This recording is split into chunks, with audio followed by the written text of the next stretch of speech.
This episode of the Sloopcast brought to you by the Ozone Radio Network. You can listen to the Ozone Radio Network at theozone.net. And hey, while you're there, make sure to check out some of the best Buckeye writing in the land from guys like Tony Gerdeman and Tom Orr. And of course, check out our brother podcasts, sister broadcast, podcast, words. Depends on who we're talking about. I mean, you know, it's 2018. Gender doesn't matter, so who cares? Our sibling podcast, over on the Buckeye. Oh no, God, I'm off the rails now. Over at the Ozone Radio Network, including Across the Field with Tony Gerdeman, the Silver Bullets podcast, and the Sons of Schmidt. Make sure to check out all of those fine podcasts at the Ozone Radio Network, theozone.net.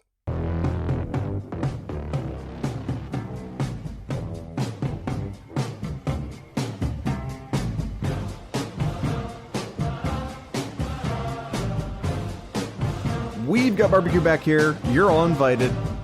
Welcome to the Sloopcast. How are you doing today, Kyle? I'm doing pretty well, Jared. How are you? Good. And by the way, I wanted to let you know right off the top of the damn show, in Grove City this week, we had 2 separate days of snowfall and a tornado. So don't ask. Just getting that right out of the top Just there. Get it out of the way. Yeah, I'm not going to ask you how the weather is in North Carolina. I'm not going to do it. You sure? No, I'm not going to do it. All right. Okay. We have a few things to get to today, other than our silliness. We have a couple recruiting updates, a Ask the Sloopcast question from our homie Suncard. We're going to be doing a spring game preview. We're going to talk some coaches' salaries and some, how to refer to the other sports, the non-revenue sports. Is that the politically correct term for the sports that aren't football and basketball? Non-revenue? I guess, yeah. We can say that. Okay. The non-revenue sports. So like I said, a lot to get to today. A couple 5-star recruits on campus today. Or not today, but this week rather. I've had caffeine today. I'm already a mess. We're less than 3 minutes into this podcast. I'm already a mess. Kyle, save me. Who was on campus this week? This last weekend was a pair of 5-star recruits, linebacker Brandon Smith and oh boy, here we go, Jared. 5-star defensive tackle. I see why you had me doing this now. Fatui. You want to go with that? Oh, you have to try the last name too. Twiddle. There's no W in there. I'm gonna go with Fatui Tutelli.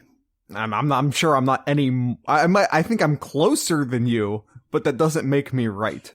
Regardless, Brandon Smith is a inside linebacker, 6'5", 215. He is from the state of Virginia. He is the number 1 inside linebacker in the entire country. He is the number 1 player from the state of Virginia and is a 24/7 Sports top 20 player. Not only that, but the best, again, in the early recruiting cycle, currently the best inside linebacker ranked. But yeah, 6'5", that's a pretty towering inside linebacker. Yeah, only 215 on the weight, but, you know, Coach Mick will take care of that. And our friend from Hawaii. Yes. I'm going to bail out on a second attempt and call him our friend from Hawaii. Also on campus, he's a defensive tackle, 6'4". I'm going to round that up and say 300. He is from Honolulu, and he is the number 2 defensive tackle in the country, the best player from the state of Hawaii, and is a 24/7 Sports top 25 player. Yeah, a lot more, looking at the early crystal balls, a lot more predictions for our friend over in Hawaii here. I think there was about 9 when I saw about 9 predictions, and about 75% of them going with USC. But with Brandon still really early on, there was only a handful of predictions. So that one's all up in the air still. Well, they all are. It's really hard to get a kid from Hawaii not to go to USC. That just reality of the situation. USC or Oregon or Washington, just anywhere on that West Coast. Yeah. Really hard to convince a kid from Hawaii to come play football in a state where it is still snowing in April. Yes. But still, you get a pair of highly recruited players in the same weekend. Absolutely. That's a pretty good feat in itself there. Yeah, like Kyle said, Brandon Smith still completely up in the air. Ohio State's been doing very well getting players from the state of Virginia recently. So we'll definitely be keeping an eye there. Our friend from Hawaii, don't bet any money on it, I would say. But, getting that official visit is, of course, a big feat in and of itself. All right. I think that's it for recruiting. Let's, you want to jump into the Ask Sloopcast mailbag? Sure. We got one this week. One person, two questions. Our homie Sun Card asks us, with a huge collection of talent, is it reasonable to expect this Ohio State team to make the playoffs? Mentioned that 11 Warriors ranked this team the highest in terms of high school ratings that Urban Meyer has had at Ohio State. That's what happens when you recruit top 5 consecutive years. You're going to keep getting these outrageous athletes on your team. And yeah, I think the expectations are to make the playoffs, as it always is. Yeah. For at Ohio State. I mean, realistically, that's always the expectation. The expectation for Ohio State is to go to the playoffs. Period. Done. Over. Now you look at was it last year, Kyle, where Ohio State basically returned nobody off of the starting lineup? The expectations was go to the playoffs. Now you're returning a bunch of people. You're returning a bunch of the people, and the expectation is go to the playoffs. That's all. It doesn't matter. The expectation is go to the playoffs. So it's interesting you brought up amount of people that were brought back. That last year we lost so many people, and then trying to find out how many wins Ohio State was going to have, and then where they were going to go. And then looking at this year, not that we didn't lose as many compared to past few years, but we lost a lot of leadership. I think that's one of the big things Ohio State needs to fill is who's going to step up and be a leader for this team. And there's going to be, but I mean, there was an outrageous amount of captains, 9 last year, and Ohio State lost 7 of them. So you got 2 returning captains. Is Urban Meyer going to try to fill in those 7, or is he going to knock it down a little bit to the normal, what we see usually like 4 or 5? I really do not want to talk about captainship at all. It is really very zero. And Urban Meyer ruined being a captain at Ohio State. When you have 9 guys as the captain, how many seniors were on the team last year? Were all of the seniors captains? It seemed that way. Yeah, so Urban Meyer has completely ruined my interest in who is and who isn't a captain. So I don't know and I don't care is my answer to your question. To go back to Suncard's question, he also asked, does that stat matter at all? Does, the stat that 11 Warriors had was this is the highest amount of talent based off of recruiting rankings, I think is how they did it. I think it plays some matter into it, but look at the 2014 year. Ohio State was expected to go back to the playoffs. 2015 year? Yes, 2015. Excuse me. Yeah, 2015 year. When they're expected with all that talent that came back. Right. It was. We were all pretty much saying, "Oh, it's a sure end that Ohio State's going to be back into the playoffs again." I don't want to get into that discussion now. But do we not? I mean, that discussion is very relevant now because we're facing a quarterback controversy. Well, no. I meant in terms of they should have been in the playoffs. They shouldn't have been. Michigan State won the game. Michigan State won the Big Ten. Michigan State went to the playoffs. Michigan State deserved to go in over Ohio State. Yeah, it is similar. It definitely is. But ultimately, if we were comparing like this year to that 2015 year, the set doesn't really matter because you got to go out there and perform. Yeah. When you're talking about, say, we want to compare the 2000, whether you want to say 14 or 15 team, because it was largely the same team, and compare, because I personally hold the 2015 team as the most talented team Ohio State has ever had. And that's the team that didn't win the national championship, and that is still upsetting, and that's because you had a pair of offensive coordinators who couldn't handle a quarterback controversy. Kind of reminds you of the 98 season in a way. Yes, it does. Also a loss to Michigan State derailing that season. There are parallels. I think the two most talented teams Ohio State has ever had, 98 and 2015, neither of them won a national title. And that's upsetting. And it's all Michigan State's fault, regardless of any of that. I don't know how many people listening have a subscription to The Athletic, but Ari Wasserman had a great write-up. I think it was this week. It was not extended, but it was an interview with Kevin Wilson, and he's talking about how you adjust, and talking about, the quarterback competition where you have Haskins, who's a thrower, you have Martell, who's a runner, and you have Burrow, who's in between the two, and how you adjust the offense based on who's at quarterback. Listening to Kevin Wilson talk about how it's basically the same offense, but here are the adjustments you make. It was a fantastic read just to sort of get into the mind of Kevin Wilson, and I can't help but wonder if that same mentality, if that same intelligence or that same offensive savviness was being implemented at Ohio State in 2015 with the coordinators who were there. And it just sort of made me thankful to have Kevin Wilson, because Kevin Wilson said, it doesn't matter who's the quarterback. We make a little bit of adjustment here. We make a little bit of an adjustment there. Instead of reading the defensive end, now you're reading the linebacker. It's no big deal, really. It's the same basic offense, just with a couple tweaks. And I don't feel like even those minute tweaks were made when you were subbing back and forth between Cardale Jones and JT Barrett. I felt like they were running the same offense regardless. Anyway, my point being is that even with the quarterback controversy, I'm very thankful to have Kevin Wilson as the offensive coordinator, and of course Ryan Day, of course, as the offensive coordinator as well. That was a tangent, but I felt like it was a good tangent. Was it a good tangent? Were you on board with that? I enjoyed that. Okay. I enjoyed that. Jump our notes here as we were talking about coordinators here. Contract extensions. Urban Meyer just got his contract extended by 2 years to 2023.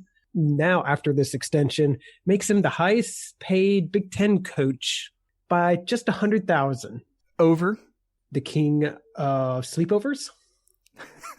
Over Jimmy Harbaugh? Yes. How about what if we break that down per win? If we break that down per win, is Urban Meyer still paid more? No. No. God, no. What if we break that down per national championships on the resume? Is Urban Meyer still paid more? You can't divide by 0. Oh, I was really hoping you were going to say that. That is the correct answer. Also interesting here, looking at the salaries here.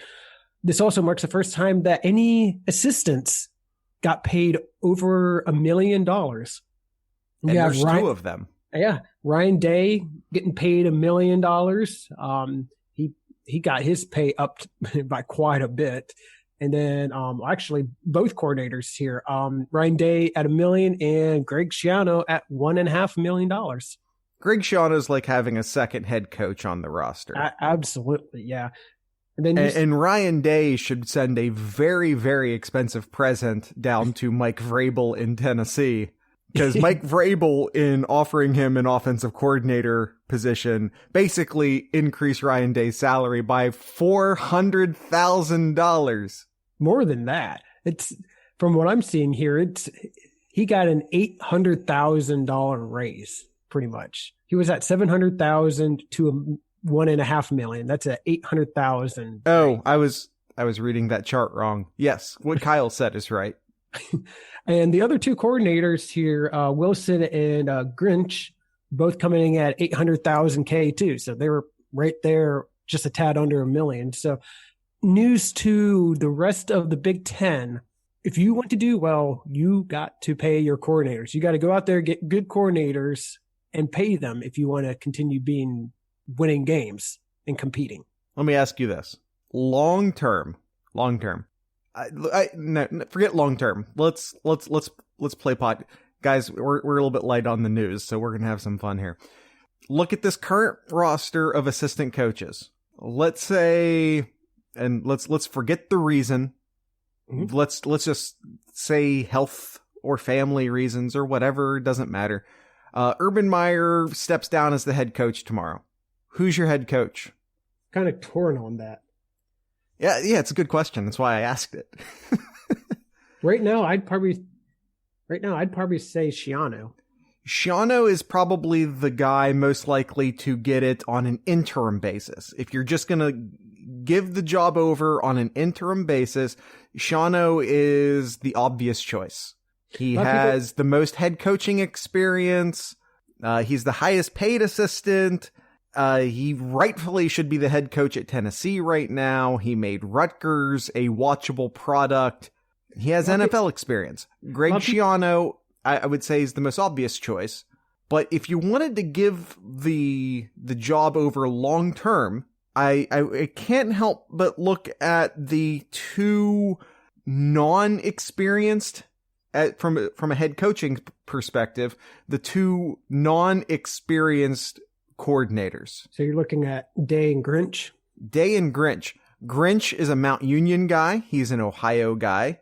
He's a Grove City guy, I do believe. You know, if we're looking for Ohio blood, if we're looking for up and coming and young, if you want a guy who might be the coach at Ohio State for the next 15 years, you know, you wonder, Schiano, does he still have NFL expectations?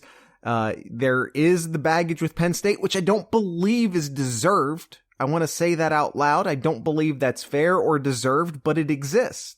And Kevin Wilson has his own baggage as far as accusations made with player relationships and player mistreatment at Indiana. And again, whether or not those are deserved, whether or not those are whatever, if the accusations are fair or not, the baggage is still there. Both of those guys are a little bit older. You can't help but wonder if you want to make a long-term decision if Grinch or Ryan Day are your guys. Hard to disagree with that. But yeah, I definitely could see Schiano, as you said, being that intern, and maybe one of the other two, Day or Grinch, long-term be that guy. But if you had to pick one, which one do you think? If you had to pick I'm stuck between Day and Grinch. Yes. I think Day I think Day is a little bit more day one ready. I think that this is a guy who will probably be a head coach if he wants to be in college football next year. I think Alex Grinch is probably a couple years away from that. I think on an island, I kind of want to say Ryan Day, but I feel like Alex Grinch is more likely, because he's an Ohio guy, I think Alex Grinch might be more likely to take that job and then be Ohio State's coach for the next 15 years more than Ryan Day. Ryan Day, he's a Chip Kelly guy. What if a West Coast team comes calling? What if the NFL comes calling? I feel like Ryan Day might not see Ohio State as the pinnacle of his career, where I do feel like Alex Grinch might see Ohio State as the pinnacle of his career. Does that make sense? Although I want to say that Ryan Day is more day one ready. I think he's a guy who, if he had to be your head coach tomorrow, you'd feel okay about it. A little bit more seasoned, maybe. So if I had to pick one, I think I'm going to go with Grinch. I would go that way too. I would say ideally, you have Greg Schiano be the interim for 1 year, and then you hire Grinch in the offseason next year. Well, let's hope that doesn't come. Yeah. I don't know why, but I can't shake the feeling that Alex Grinch is the next head coach at Ohio State. That is a feeling I have. What's the timetable on that? Who the hell knows? but I can't help but shake the feeling that Alex Grinch is your next head coach at Ohio State. We shall see. And now... Well, I think it's probably worth noting that Urban Meyer, did we say this already, did get a contract extension. Yes. He is now being paid $7 million a year. We did mention the contract extension, of course, but I don't know if we said now making $7 million a year. 7.6. 7.6. You know, what's $600,000 here or there? I wonder how much of that is take home. I mean, taxes is going to take its hunk, and then the agent, maybe he has a publicist or something like that earned. Anyway, Who cares? How much of that is actual take home? Either way, millions. More than I will make in my lifetime. Spring game. Let's talk about the spring game that is this weekend. Let's talk about the spring game. We are doing our spring game preview. Took us a half hour, or well, not quite, to get there, but we're going to talk about the spring game. I think we're going to go with a question-answer format here. We're going to ask some questions and see where that takes us. Who, Kyle, do you think will be the spring game MVP? If this was Tressel, I'd pick the punter, whoever the punter is. Whoever the punter? How dare you? Drew Chrisman's the punter. I know it's Chrisman. I'm just saying, if it was Tressel, I'd be like, all right, who's the punter this year? And then that's your MVP. But well, they did do people remember this? That it's at one of the spring games under Tressel, the players did a draft to see who was going to be on which team, and the punter was selected number 1 overall. Yes, I remember that. I don't remember who that punter was, though. I suppose it doesn't matter. It's a Jim Tressel story. Spring MVP. It's hard to not pick defensive player like Bosa. I'm going to say it's probably not going to be, because if you remember last year's spring game, there's a whole lot of the defensive end getting in and running past the quarterback, and whether there be contact jerseys or not, I don't necessarily expect Bosa gets an opportunity to lay out any of the quarterbacks. And hell, based on, was it last year they did two-hand touch? I think it's hard for a defensive player to win MVP on a two-hand toucher. No, yeah, you're right. So offensively, and this could kind of go into the next one of the other questions here too, because I'm going to go with a wide receiver here, because if it's anything like last year, it's going to be wide receiver or pass heavy. Yeah. So the other question we had on here is which receiver is going to emerge from here? Like, sure. Will there be somebody who steps up here? I'm going to say it's probably Austin Mack. I think Mack's going to. You are driving that bus. You are driving the Austin. Every week you find a way to just be like, next stop. Everyone get on. This is this is the Mac fan bus. Get on the wagon. He just has the build for that wide receiver mold that Ohio State needs, and it's hard not to, really. But it was either between Mac or Victor. One of those two is going to have an outstanding game, and I just picked Mac because I'm still on the Mac train. It's a truck at that point, right? Mac truck. All right. Kyle's giving me a very disapproving look right now. And you know what? He's right. Does Mac make trains? I don't think they do. I'm going to keep trying to dig my way out of this hole. You're not. You keep extending that shovel. Spring game MVP. I'm going to go with DeMario McCall. Everyone's favorite underdog, DeMario McCall. I think he's going to have an opportunity to return kicks. I think that in a two-hand touch format, which may or may not be what the case is this year, I think I always go with the small, shifty guy in a two-hand touch format. I'm going to go DeMario McCall. Now, we could have chosen a quarterback, but we didn't. The next question is, will any one quarterback steal the show? Will any one quarterback stand out from the other three? I'm going to answer that question with a question for you, Jared. Ooh. I am genuinely interested in what you're about to ask me. Will Tate Martell wear a black jersey? I'm hearing no. Then, yes. Sorry, yes. Okay. He will be Yeah, he's protected this year. He was not protected last year. He will be protected this year. According to Urban Meyer, and we all know that the doctor lies, but according to Urban Meyer, it's still a 3-headed competition right now. Okay. I was going to say, if he was not wearing a black jersey, I'd say that he would be stealing the show. Because he kind of did last year. Yeah, he did. Although Burrow I think all the quarterbacks looked really good last year. It helps when the defensive ends aren't actually allowed to hit anybody. Yes. If Tate Martell is protected here. If he's protected, does that mean he can't run much? Or are they going to two-hand touch him? If they take away the running ability, because maybe this isn't even necessarily a question of who's the best quarterback. This might be a who's the best quarterback in this format. Because if this is purely a stand in the pocket and throw it downfield, we all know who's best suited for that. That's the Dwayne Haskins show at that point. I'm going with the underdog here because I feel like I always like a good underdog story here. I think it might be Burrow. I'm going to go with Burrow here. I thought underdog equaled Tate Martell. I'm going to go with the Burrow. We've seen a lot of positive things over the past few weeks coming out of camp with Burrow. Yep. He has a lot out of all of these quarterbacks. I think he has the most to show off. Yeah. And I think Burrow's going to showcase what he has and going to make Urban Meyer's job a lot more difficult, which kind of goes into our next question. I didn't answer the question yet. God.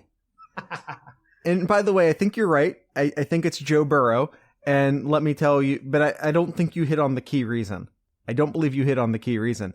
I think the key reason it's Joe Burrow is because I think he's playing with a bit more of a chip on his shoulder. A lot of people, us included, are kind of presuming maybe even somewhere between a little bit and a lot, and I think we're on the a little bit side of that spectrum, that Haskins is the guy.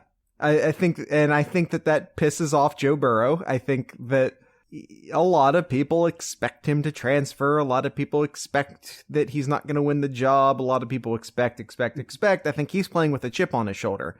Yeah, and when it comes to the spring game, I think what a lot of the times you see is that when we talk about who's going to win the MVP, neither of us even kind of considered bringing up J.K. Dobbins or Mike Weber.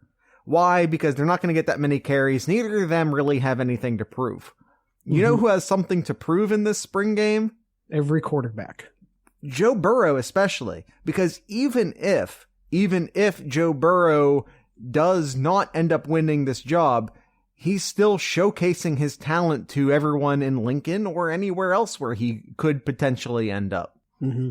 Yeah, and I think running an offense wise, you got to give it to Joe Burrow. What we've seen in previous spring games and even during other games, not last year, but the year before, when we've seen Burrow in cleanup time, it seems like he handles the offense pretty well too, especially in the JT offense. Like it just looked like he's comfortable. From a skill set standpoint, he might be the best suited for Ohio State's offense.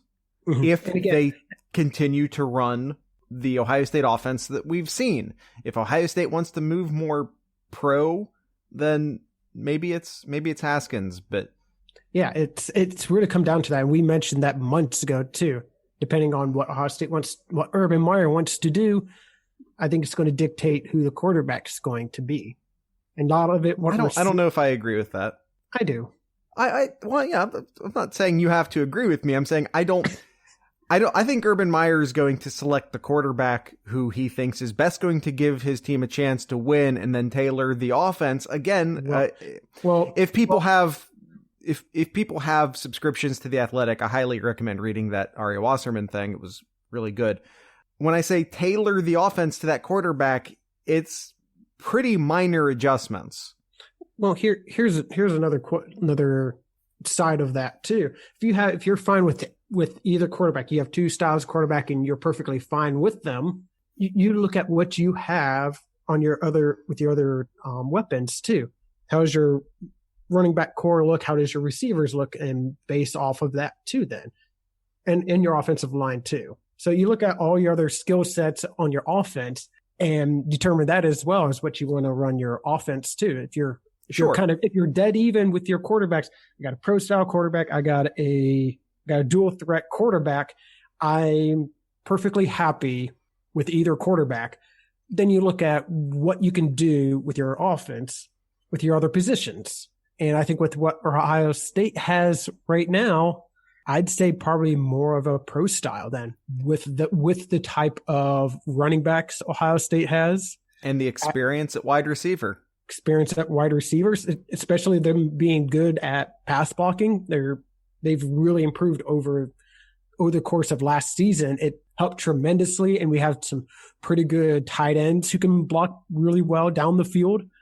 This year is really suited to be more of a pro style offense, which at that case, I would go with Haskins then. I agree with what you're saying. I hear your logic. I see your logic, and there's nothing wrong with your logic. In fact, I co-sign it. That's why I'm also leaning Haskins.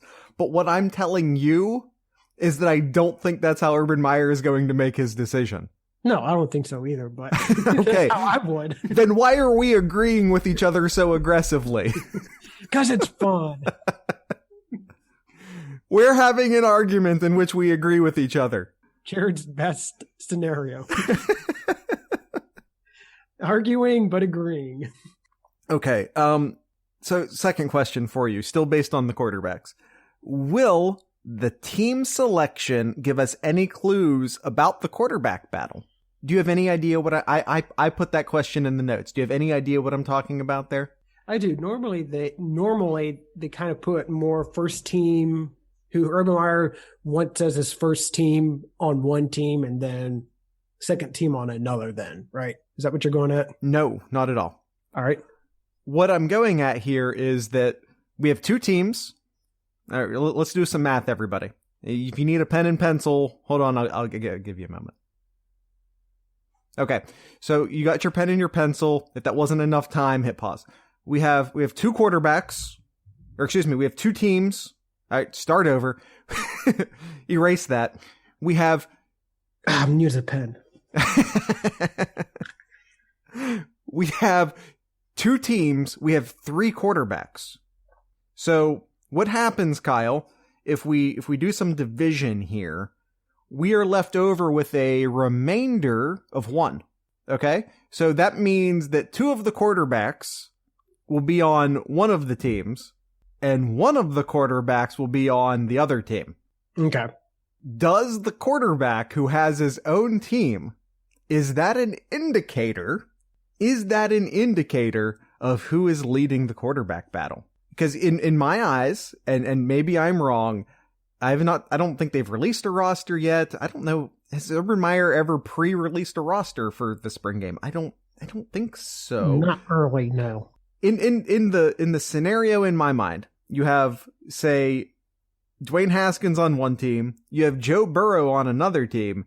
Where does Tate Martell go? And does the location of Tate Martell, because one of the quarterbacks is going to have to split time with Tate Martell, does the location of Tate Martell indicate which one of the other two is leading the quarterback battle?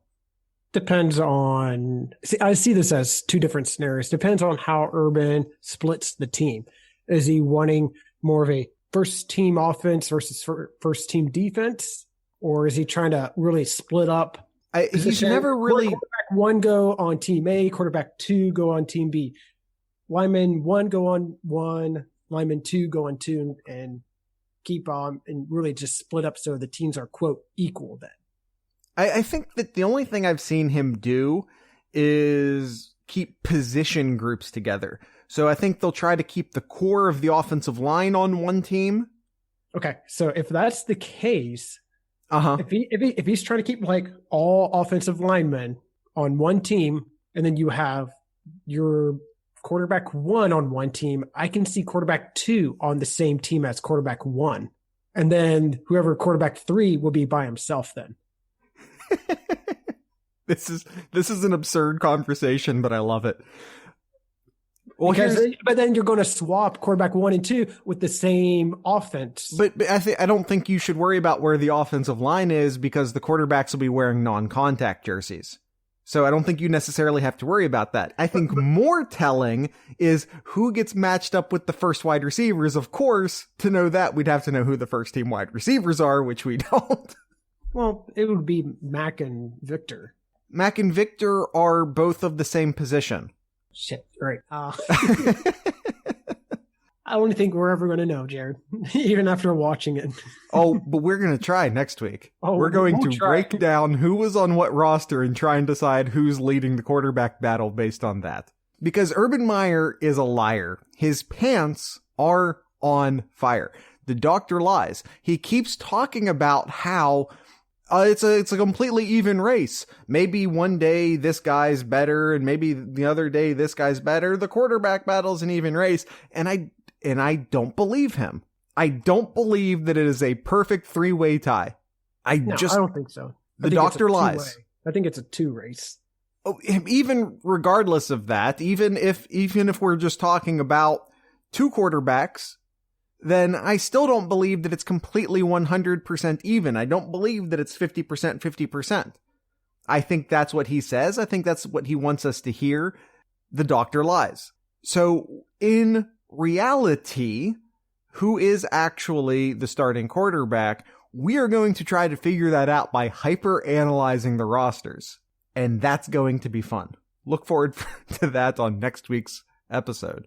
All right. Another question we got here. With all the injuries that we've seen so far in spring practice and even before the spring, who's going to step up at linebacker?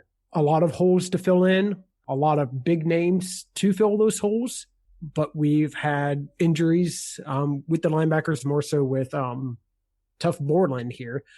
Who do you think is going to step up to emerge themselves as a potential starter this fall?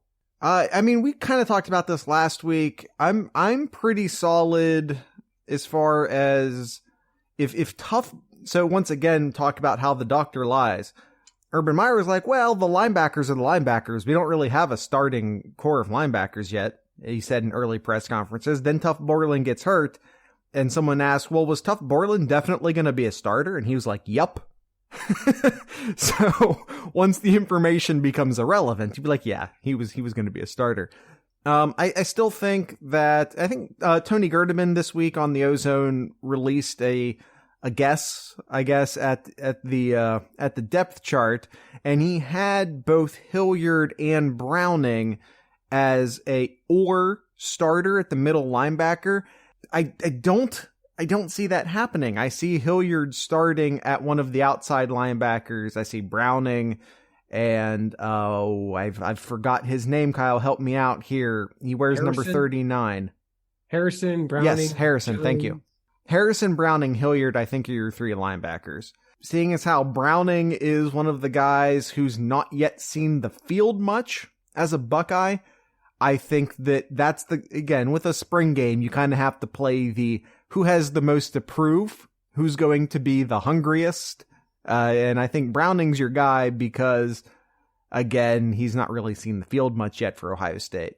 Yeah, that's what I kind of anticipate too. I kind of see right now that Browning, Hilliard, and Jones would be your 3 guys. Where you put them, I don't know. I definitely think Keandre Jones is an outside linebacker, but Hilliard and Browning, I think you'd be fine putting them either way.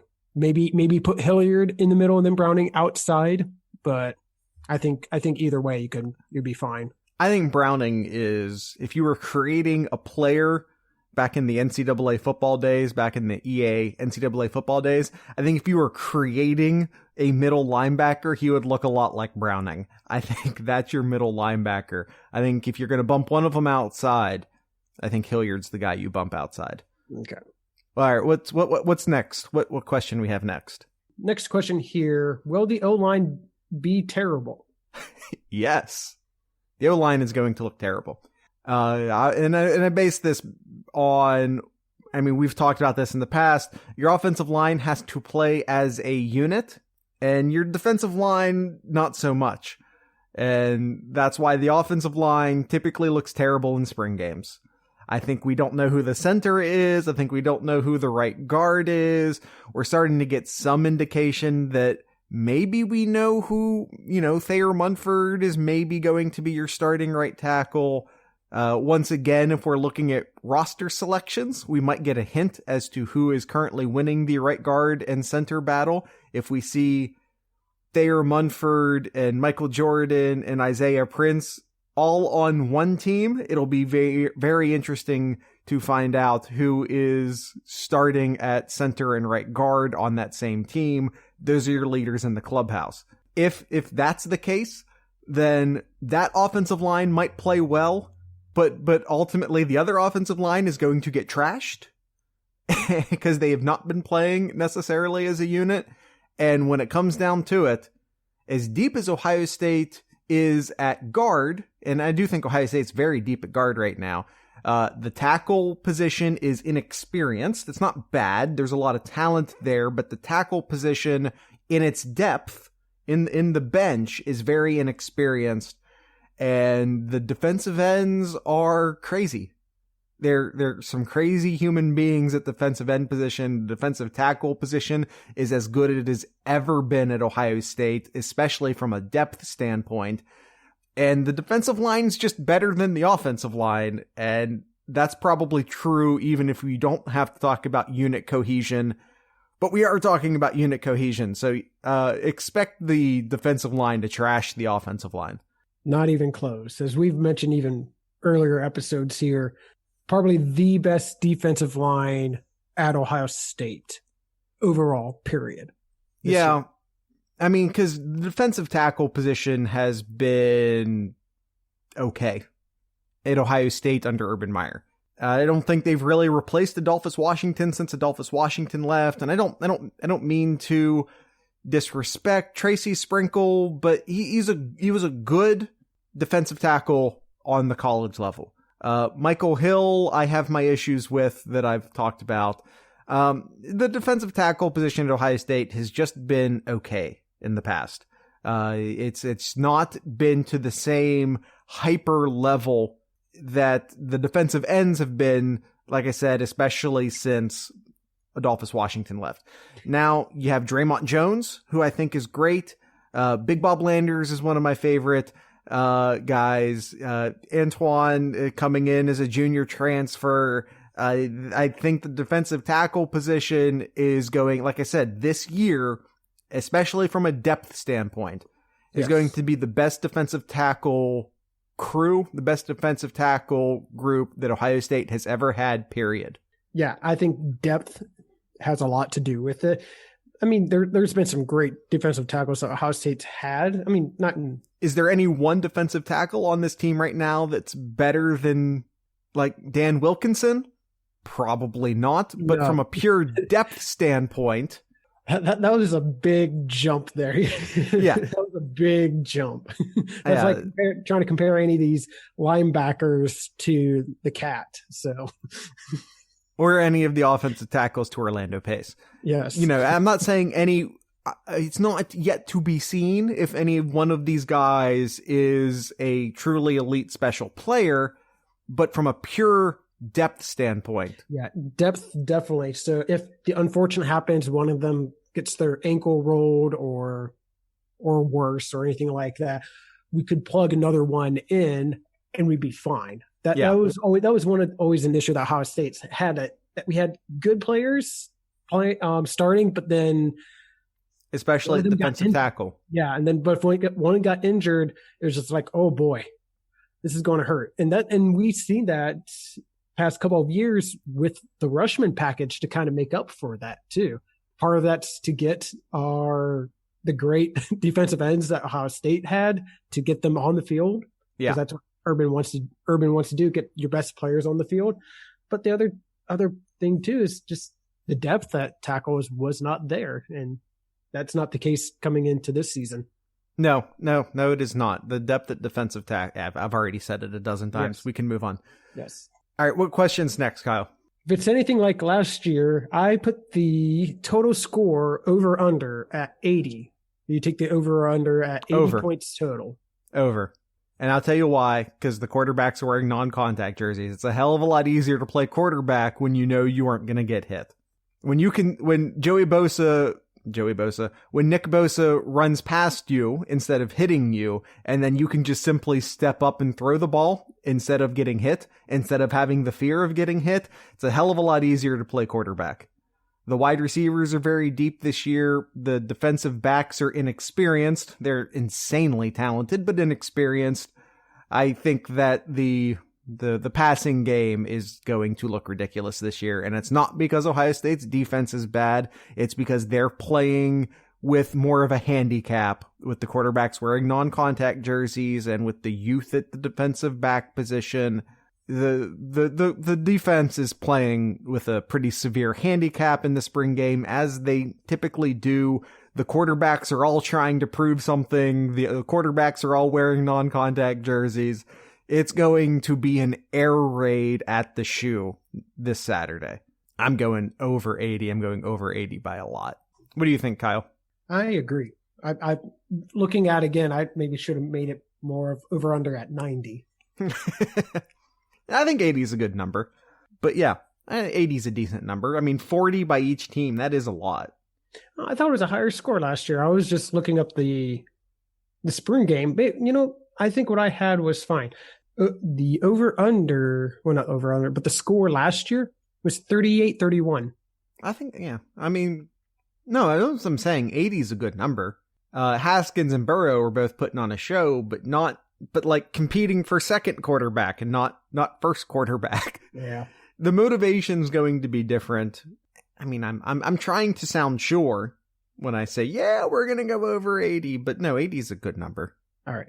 Any other spring game preview questions? That's all I got here. All right. How about if I throw another one at you? Will any of the green shirts, your true freshmen already in camp, will any of the green shirts flash?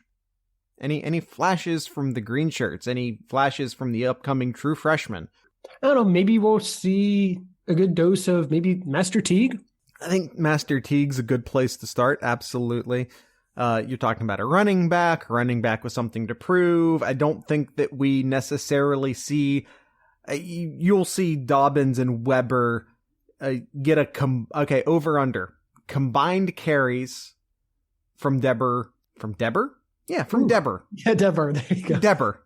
What are combined carries, Weber and Dobbins?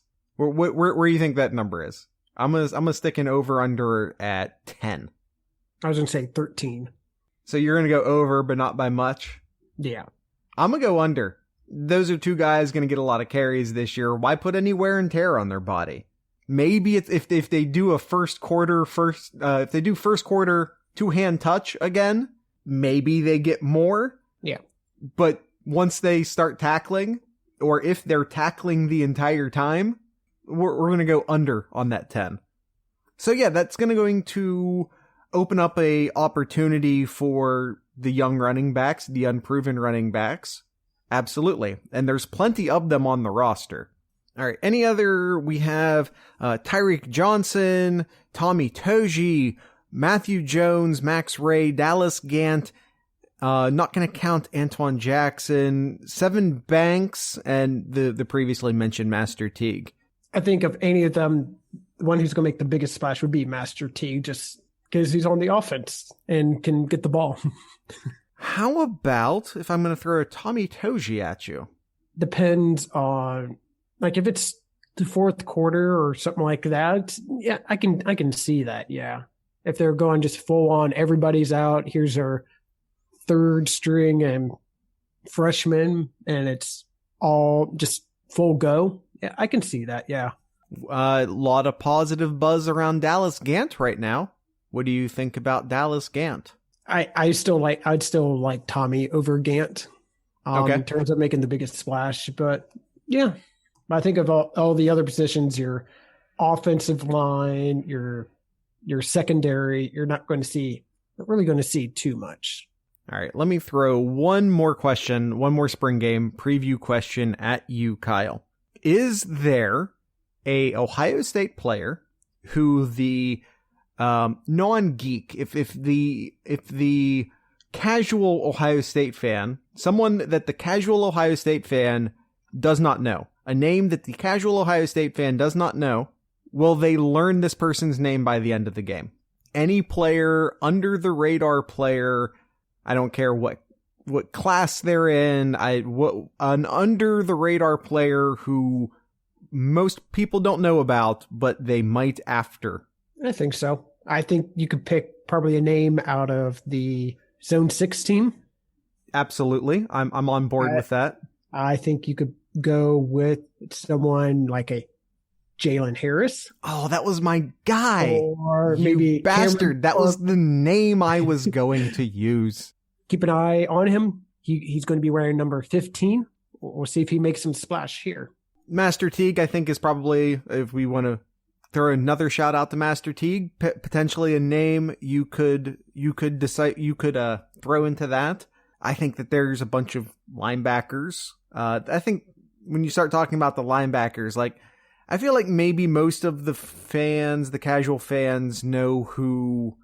See, that's the thing. Do most of the fans know who Baron Browning is?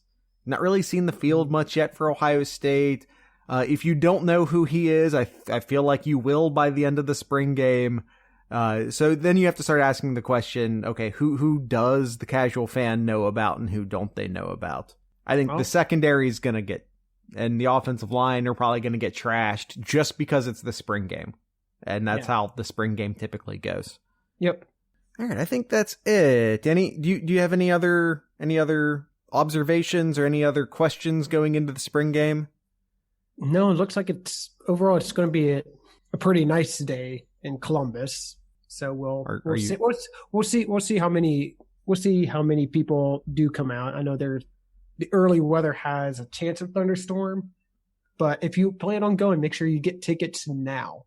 Yeah, because if those scattered thunderstorms go away if it's what it's projecting to be in the 70s, that stadium is going to be packed. Unlike Spartan Stadium just last weekend. I didn't see. How bad was it? It looked bad. Let's just say it looked like about my hometown football stadium when it's packed. About that many. And how many red lights does your hometown have? 2. Okay. And are both of those at the same intersection? No. Okay. No. Columbus Grove, Ohio. But Columbus Grove, Ohio, getting a shout out here. But I mean, I guess I can't rip on the Spartans too much. It wasn't that great of a day to go to. It was windy. It was cold. It was a nasty day to go watch the spring game too. So I'll give them some slack, but still. West Virginia straight up canceled theirs. Oh, did not see that. Yeah, West Virginia straight up canceled their spring game. I'm just looking up just spring games in general here. Arkansas, 35 degrees in Arkansas, and it looked like a high school stadium fill out too.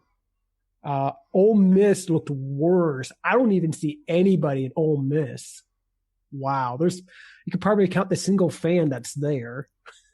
To be fair though, 35 degrees in the South is like 0 in Ohio.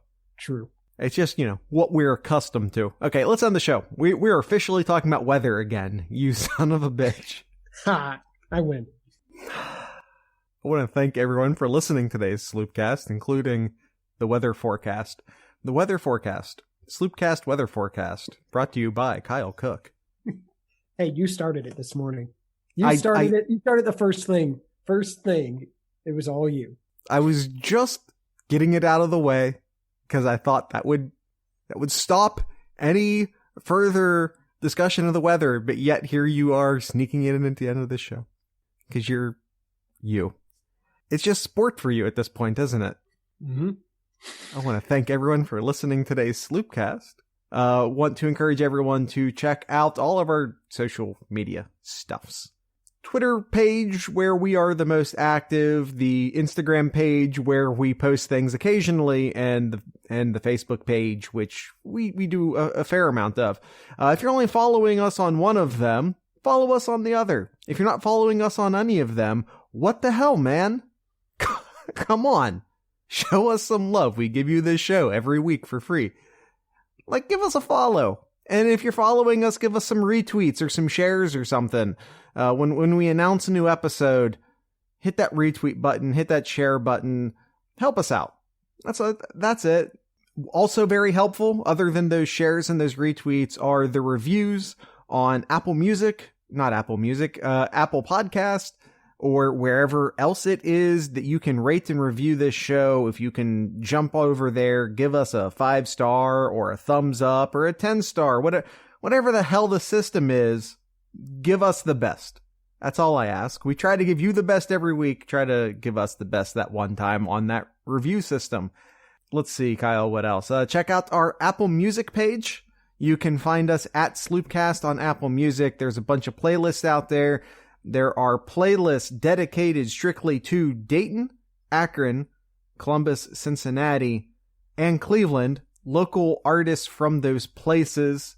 There is the Big Master Ohio playlist, and there is of course, the Songs of the Sloopcast playlist, which has every single song we have played on the Sloopcast, almost. Schembecklers don't have all their stuff on there, so I did the best I could. Anyway, anything else? Am I forgetting to plug anything else? Sloopcast.com, there's a donations page there. You can throw us a few bucks on PayPal. You know, it'd be nice if every single one of you gave us $5 one time. If every single one of you did it, Kyle and I could sink some money into this show, maybe do some advertising, try to spread the word of the Sloopcast and try to make this thing even bigger. I promise you, basically every dollar made gets thrown right back into the podcast. We're just trying to get some advertising money is what we're trying to do. If you're interested in sponsoring the Sloopcast, send us an email, sloopcast@gmail.com. T-shirt companies, beer companies, liquor companies, if you're local, if you're an Ohio company, we want to hear from you. And we want to, develop a partnership. And if anyone wants to make Sloopcast t-shirts for us, maybe do a profit share. Let's make some Sloopcast t-shirts. Come on, guys. Let's grow this thing. I'm talking way too much. What's in Kyle's corner? Just a couple of things. Good news, one bad news. One, start with the bad news. Unfortunate men's hockey fall in the semifinals in the Frozen Four. Still a great year for men's hockey, though. I believe it's the first time since late 90s or something like that, in the 90s, when the last time that the hockey team made it to the Frozen Four. So still great year for men's hockey. On the opposite end, synchronized swimming celebrating their 31st national championship. And they've only been around since 1977. If you do the math here, it's only 41 times, or technically 42 times, that there's been a championship since 77. And Ohio State has won 31. I don't feel like doing the math on that, but that's a damn high winning percentage. That's about 75%.